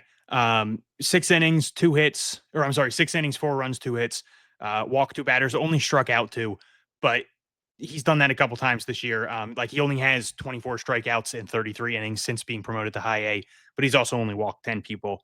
3.55 ERA, 2.07 batting average against, exactly 1 WHIP. He's just been phenomenal for them. He had a couple really tough outings in Single A this year, but for the most part, most of them came right at the start of the year. It really seems like he's settled down and figured things out. And then the big one I wanted to talk about was Luis Cohen, promoted to High A like a week ago. He's made 2 appearances out of the bullpen since then. 4 innings in the 2 combined in the 2 appearances, 4 hits, only 1 run. And then the big thing for him, 2 walks, 6 strikeouts. Obviously, it's only 4 innings, but that is like the massive thing we've talked about with him is he does not strike people out. And it's interesting to see that they transitioned him to a bullpen role, at least for now. And that seems to have done a lot to help him get those strikeouts. In 67 1/3 innings in Single A this year, he only had 50 strikeouts. Last year in 98 innings, he only had 77 strikeouts. So this is it has been a genuine thing for him as he was not striking people out. So obviously, very small sample size, but it's good to see him getting strikeouts. Like he had, I think the one outing was 1 1/3 innings. I think his outing this week, 1 1/3 innings, he struck out 3 people. So it's good to see him having those games where he's getting the strikeouts. And obviously, the issue with High A is 99% of the time you aren't getting velocity. But I would love to see I would love to know if the velocity is ticking up, if things are playing better at the level or at the working out of the bullpen, just knowing that he's getting shorter outings. He doesn't have to try to go 5-6 innings. It's a very different mindset. So just a good start to his High A career. And I think something to monitor is if he continues to have fixed the strikeout problem out of the bullpen. Yeah. Yeah, we'll see. Again, similar thing. Will there be guys that come up from Salem to Greenville before the season ends? One guy that we could possibly see in Greenville before the end, and I will move on to Salem now, is Yoiker Fajardo, who I once again want to give our podcast credit for willing him speaking into existence him joining the Red Sox organization. We are the reason why the Red Sox have Yoiker Fajardo. I do just want to, I'm always going to say that. Yoiker Fajardo was named the Carolina League Pitcher of the Week this past week. He had an outstanding outing in which he went 5 2/3 innings, only gave up 1 hit, had 8 strikeouts, and no walks. So just once again, I feel like the Red Sox have done a very solid job with identifying somebody and turning them into an asset from the pitching standpoint. I'd love to ask your opinion, Hunter, on what you think about Fajardo and what have you seen of him so far, and what do you think about what he does? Incredibly fun to watch. It was really good to see him this week get a lot of strikeouts. I think that's like the one thing that's been missing from him since getting promoted to Single A is he hasn't really been getting a ton of strikeouts. This was a season high for him, his career high at 10 last year in the FCL for or maybe the DSL for Chicago. But it's again frustrating to see that you really don't get velocity. I feel like that's like the main question I get is what was the velo at, and I never really have an answer for that unless I'm lucky enough that the announcers announce it. But just even without the strikeouts, he hasn't really been walking people. But this was just a different kind of dominant, 1 hit, no walks, and 5 2/3 scoreless, 8 strikeouts. Like that was just um, very quickly they're getting something out of Yoiker Fajardo. And it's crazy to think about, like you traded him for a 30-year-old reliever who barely played in the major leagues. And obviously this is like he's still very much a lottery ticket, but that's the fun part of the lottery tickets is when they are working out, and obviously he still has a long way to go. But he very much feels like someone who could find his way into high A before the end of the year, which is ridiculous to think about. He's only 18 years old.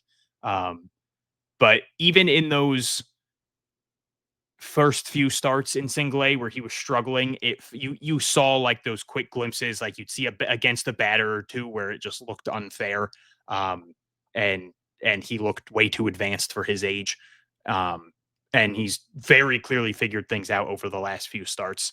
I think that he's someone who is going to very quickly catapult himself further and further up the prospect rankings, and quickly become one of their more exciting pitching prospects if he's not already considered that by a decent amount of people.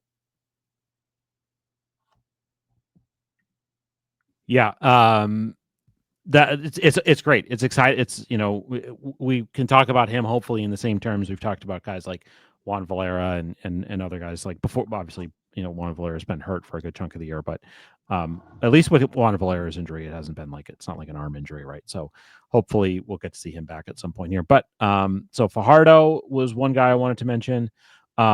Jesus Travioso also had a good start. Again, a guy that has been in FCL this year, but 5 innings, 3 hits, one earned run, 8 strikeouts, no walks. So just kind of making the low A hitters look silly. Good start for Stephen Brooks this week as well. 4 2/3 innings, 7 strikeouts out of the bullpen. Again, no walks. Some other guys. Ben Hansen, who was a draftee last year for the Red Sox, 5 1/3, 4 hits, 6 strikeouts, no walks.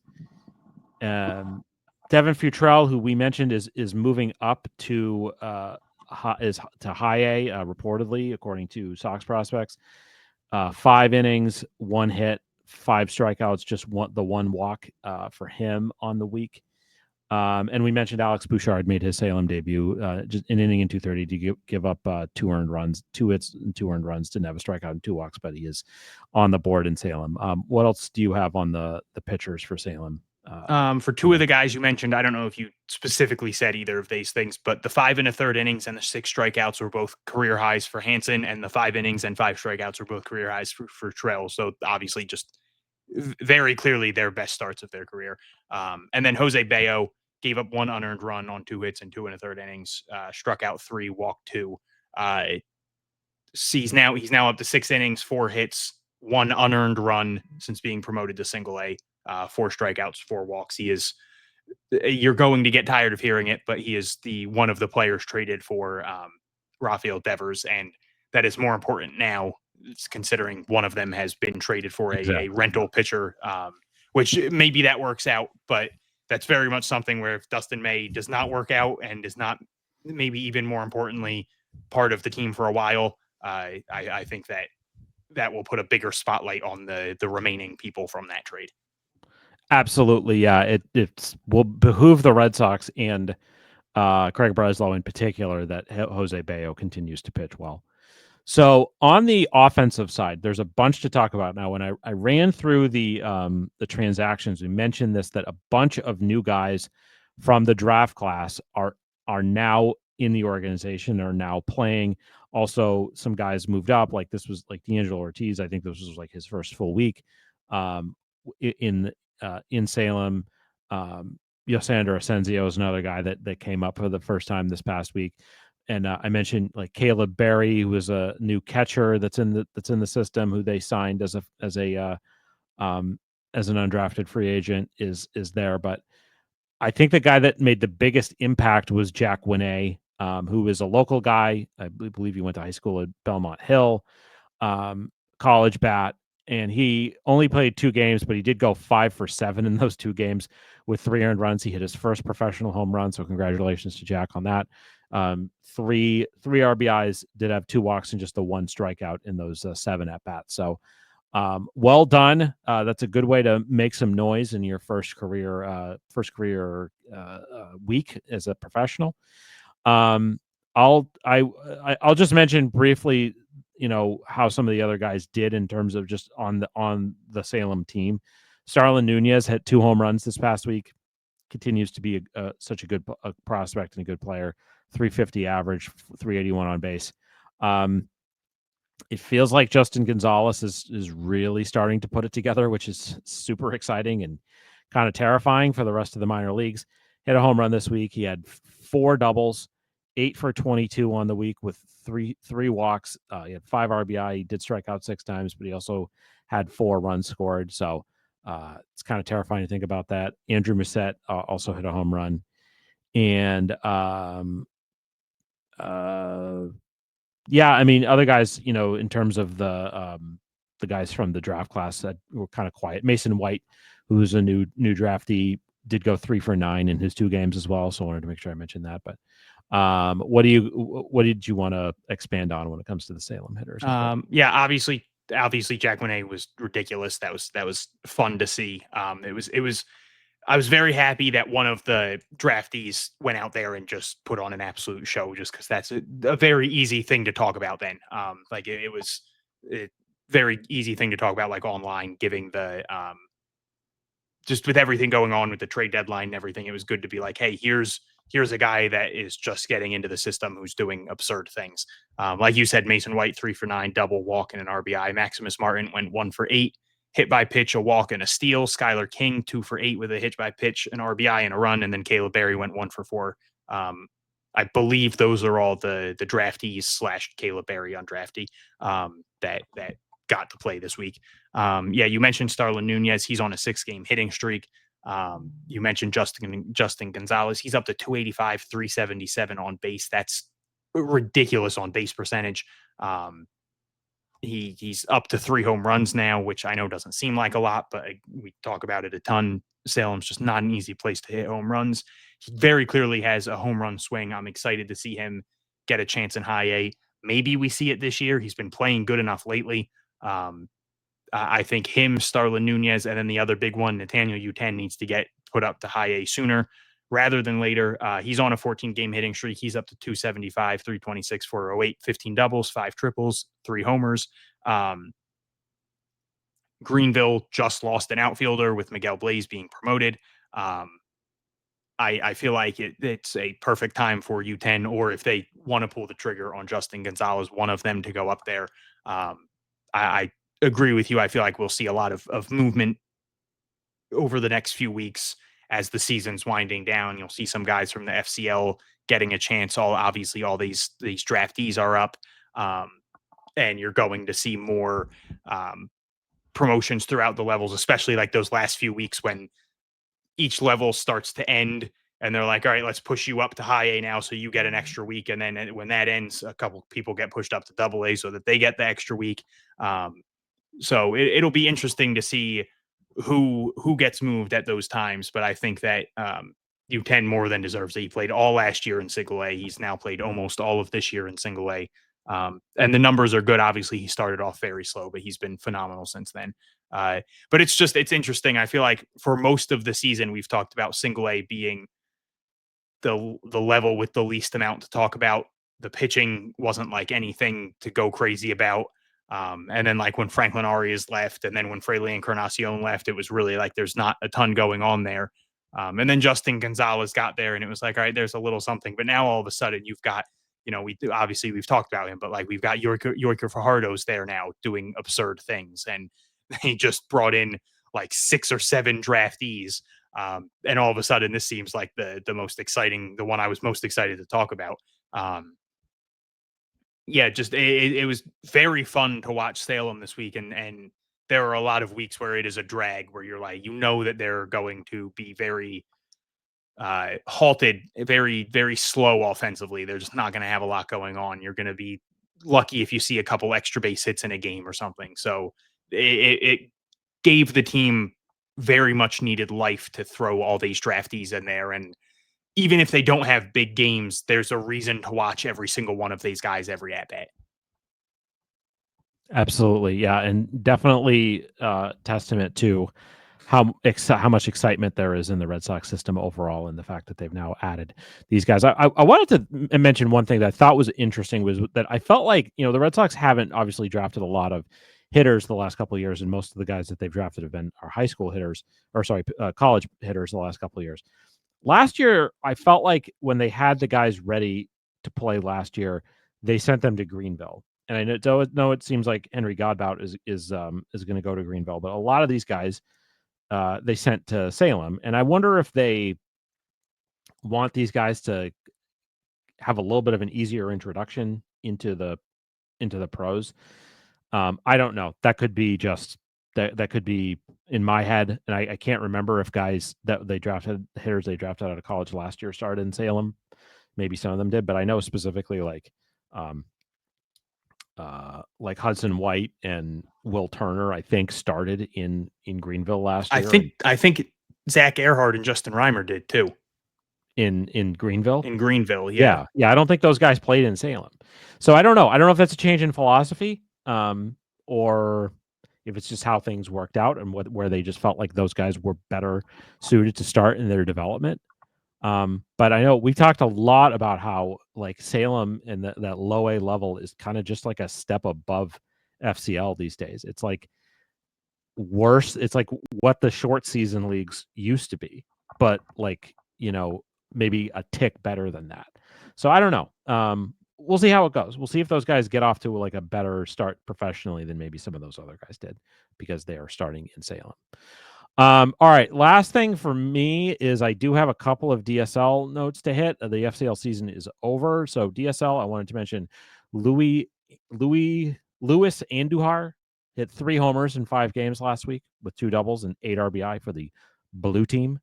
So congrats to Lewis. That's a good one. Johnny Osta hit 2 homers in 5 games for the red team. And then Anthony Ostadio had 10 strikeouts, no walks, and 2 earned runs in 5 innings in his 5-inning start for the blue team. And I closed out the tab before I could get any pitching stats for the red team. So I feel like an idiot. So if anybody had a big week for the red team, we can check on that next week. But so I don't know if you had anything else, Hunter? No, just shout out to everyone that I saw in Boston. It was a ton of fun. Got to hang out with Jordan, obviously. Got cold shouldered by Liam Fennessy out on Lansdowne. So beef back on with him. I was walking up the steps like to right field, and he was walking down them. And in his defense, I didn't recognize him at first. And then I was like, is that him? And I said his name as we were already like a little past each other, and he just kept walking. And then like he messaged me then and was like, oh dude, I'm sorry I missed you. But so beef may be back on with him. I also squashed my backyard baseball beef with Jake Yazzie of good. Section 10. He obviously called me out on Twitter at like 3 a.m. It was a coward's move. I called him out for it. But yeah, it was. I got to see him, Mikey Eman, Steve Peralt, Section 10, hung out with them, went to a bar. Good people. So yeah, a lot of fun. Hope to come back there very soon. We would love to have you. And so, speaking of Section 10, I just want to take a moment of personal privilege that I got a shout out on today's show by the tribal chief himself, Mr. Carabas. So I want to say thank you, and I especially want to thank you, Jared, for mentioning the show. That's more important than talking about me, because we have an amazing group here at the Pesky Report. It is unlike any other Red Sox podcast. It is this rotating cast of characters. It is to a person. It's a great group of people. And it was obviously, it was awesome that Jared came on our 500th show. That did a lot for us.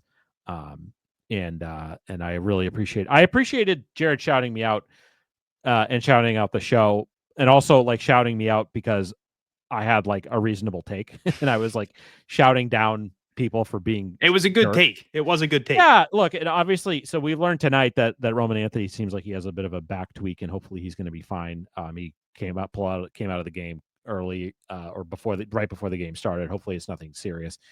But let's just enjoy. Let's just try to like the. I think we're just losing sight of the fact that the Red Sox are in this really good position right now. It's not just the fact that they have this like young superstar. Like they have a 21-year-old superstar right now. This guy, we've seen a lot of guys go up to the big leagues and fall flat on their face.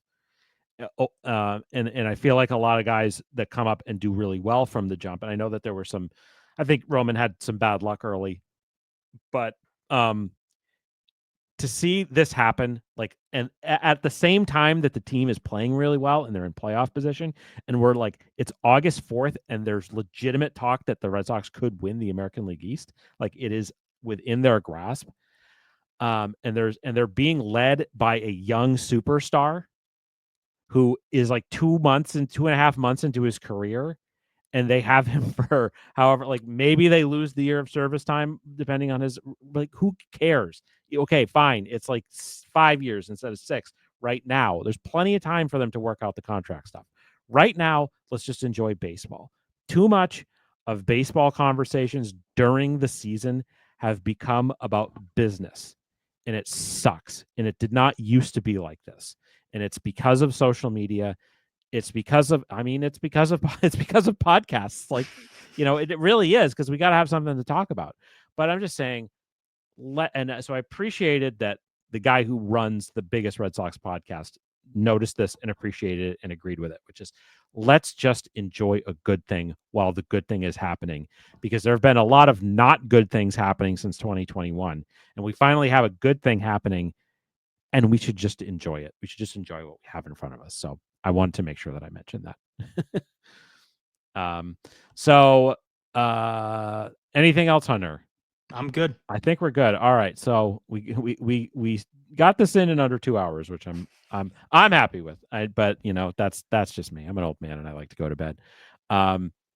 So hopefully, like I said, hopefully Derek will be back with us next week. We haven't had the full crew in a little bit here. So keep an eye out for us on all the different social media channels. Check out. I know that we're getting our Instagram page back up and running. It was kind of dormant and it was out of the picture there for a while. So head on over to Instagram and look up the Pesky Report. Check that out. You can follow us on Twitter. Make sure that you're following and subscribe to our podcast on your favorite podcatcher. And if you got to this far in the episode, you probably already are. But if you're not, make sure you do. So with that, for Hunter, I'm Jake. Thank you so much for listening to the Pesky Report Minor League Show. And we'll see you next time. Take care.